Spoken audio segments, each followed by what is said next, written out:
47 অতঃপর তোমাদের মধ্যে কেউই তাকে রক্ষা করার থাকত না। 48 আর এটি তো মুত্তাকিদের জন্য এক নিশ্চিত উপদেশ। 49 আর আমি অবশ্যই জানি যে তোমাদের মধ্যে কতক রয়েছে মিথ্যারোপকারী। 50 আর এটি নিশ্চয় কাফিরদের জন্য এক নিশ্চিত অনুশোচনার কারণ। 51 আর নিশ্চয় এটি সুনিশ্চিত সত্য। 52 অতএব তুমি তোমার মহান রবের নামে তাসবিহ পাঠ করো। 70 সূরা মাআরিজ আয়াত 44 মাক্কি। এক প্রশ্নকারী জিজ্ঞাসা করল এমন আযাব সম্পর্কে যা আপতিত হবে।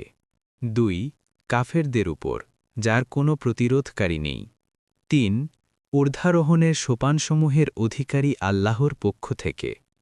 4 ফেরেশতাগণ ও রূহ এমন এক দিনে আল্লাহর পানে ঊর্ধ্বগামী হয় যার পরিমাণ 50,000 বছর। অতএব তুমি উত্তম রূপে ধৈর্য ধারণ করো। 5 তারা তো এটিকে সুদূর পরাহত মনে করে। 6 আর আমি দেখছি তা আসন্ন। 7 সেদিন আসমান হয়ে যাবে গলিত ধাতুর ন্যায়। 9 এবং পর্বতসমূহ হয়ে যাবে রঙিন পশমের ন্যায়। 10 অন্তরঙ্গ বন্ধুকে জিজ্ঞাসা করবে না। 11 তাদেরকে একে অপরের দৃষ্টিগোচর করা হবে।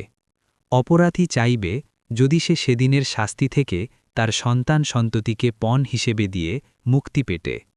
12 আর তার স্ত্রী ও ভাইকে।